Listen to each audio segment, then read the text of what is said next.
ಕನಸನ್ನು ನಾವು ಕಂಡಿದ್ದೀವಿ. ಆ ಒಂದು ನಿಟ್ಟಿನಲ್ಲೇ ಇವತ್ತು ನಗರಸಭೆ ಅಧಿಕಾರವನ್ನು ನಾವು ವಹಿಸಿದ್ದೀವಿ. ಯಾಕಂದರೆ ಎಲ್ಲ ಅಧಿಕಾರ ನಮ್ಮ ಹತ್ರ ಇದ್ದಾಗ ನಾವು ಏನಾದರೂ ಬದಲಾವಣೆಯನ್ನು ಮಾಡೋಕ್ಕೆ ಸಾಧ್ಯ. ಆ ನಿಟ್ಟಿನಲ್ಲಿ ನಾವು ಇಳಕಲ್ ನಗರವನ್ನು ಸುಂದರಗೊಳಿಸೋದಕ್ಕೆ ಮಾಸ್ಟರ್ ಪ್ಲ್ಯಾನ್ ತರಬೇಕು ಅಂಥೇಳಿ ನಾವು ಕಳೆದ ಬಾರಿನೇ ಭಾಳಷ್ಟು ಪ್ರಯತ್ನ ಪಟ್ಟೆ. ಅದರಲ್ಲಿ ಕೆಲವಷ್ಟು ಜನ ಪಟ್ಟಬದ್ಧ ಹಿತಾಸಕ್ತಿಗಳು ಅದನ್ನು ಉದ್ದೇಶಪೂರ್ವಕವಾಗಿ ಜನರ ಹತ್ರ ವಿರೋಧ ಮಾಡಿಸಿದ್ರು. ಯಾಕಂದರೆ ನಗರದ ಜನತೆಗೆ ನಾನು ವಿನಂತಿ ಮಾಡ್ತೀನಿ, ನಗರ ಸುಂದರಗೊಳ್ಬೇಕಂದ್ರೆ ಅಲ್ಲಿ ಮಾಸ್ಟರ್ ಪ್ಲ್ಯಾನ್ ಮಾಡಬೇಕು. ಆವಾಗ ಒಂದು ನಗರ ಸುರಕ್ಷಿತವಾಗಿ ಸಂಚಾರ ಮಾಡುವಂಥದ್ದಾಗಲಿ, ಉದ್ಯೋಗ ಮಾಡುವಂಥದ್ದಾಗಲಿ. ಯಾಕಂದರೆ ಪ್ರಸಿದ್ಧವಾದಂಥ ಇಳಕಲ್ ಏನು ನಮ್ಮ ಇಳಕದ ನೇಕಾರ ಬಂಧುಗಳು ನೇತಿರುವಂಥ ಸೀರೆ ಇರ್ಬೋದು, ಮತ್ತು ನಮ್ಮ ಗ್ರೆನೇಟ್ ಉದ್ದಿಮೆದಾರರಿದ್ದಾರೆ.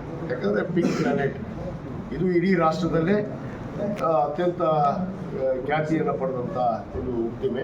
ಸೀರೆ ಆಗಿರ್ಬೋದು, ಗ್ರೆನೇಟ್ ಆಗಿರ್ಬೋದು, ಅದಕ್ಕೆ ನಾವು ಹೆಚ್ಚಿನ ಒತ್ತನ್ನು ಕೊಡಬೇಕಾಗತ್ತೆ. ಆ ಉದ್ದಿಮೆ ಬೆಳಿಬೇಕಂದ್ರೆ ಇಳಕಲ್ ನಗರ ಅನ್ನೋದು ಒಂದು ಸುಂದರವಾಗಿ ಜನರು ಬಂದವರು ನೋಡಿದ್ರೆ ಚಂದ ಐತಪ್ಪ ಈ ಊರು, ಇಲ್ಲಿ ಬರ್ಬೋದು, ಉದ್ಯೋಗ ಮಾಡ್ಬೋದು ಅನ್ನೋ ನಿಟ್ಟಿನಲ್ಲಿ ನಾವು ಮಾಸ್ಟರ್ ಪ್ಲ್ಯಾನನ್ನು ವಿಚಾರವನ್ನು ನಾನು ಮಾಡಿದ್ದೀನಿ.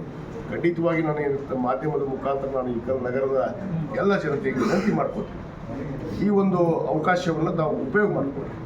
ಸರ್ಕಾರ ಮಾಡೋದಕ್ಕೆ ನಾವು ಸಿದ್ಧಿದ್ದೀವಿ, ಆದರೆ ಜನರು ಹೋಗಬೇಕಾಗುತ್ತೆ. ತಮ್ಮ ಸಹಕಾರ ಇಲ್ಲಾಂದ್ರೆ ನಾವು ಮಾಡೋಕ್ಕಾಗೋದಿಲ್ಲ. ಅದಕ್ಕೆ ನಮ್ಮಲ್ಲಿ ಈಗಾಗಲೇ ಪ್ಲ್ಯಾನ್ ಸಿದ್ಧತೆ ಇದೆ. ಖಂಡಿತವಾಗಿ ಬರೋ ದಿನಗಳಲ್ಲಿ ನಾನು ಎಲ್ಲ ಸಾರ್ವಜನಿಕರನ್ನು ಕರೆದು ಒಂದು ಸಭೆಯನ್ನು ಮಾಡಿ ಆ ಮಾಸ್ಟರ್ ಪ್ಲ್ಯಾನನ್ನು ಮಾಡುವಂಥ ಪ್ರಯತ್ನ ಮಾಡ್ತೀನಿ ಅನ್ನೋ ಮಾತನ್ನು ಹೇಳ್ತೀನಿ.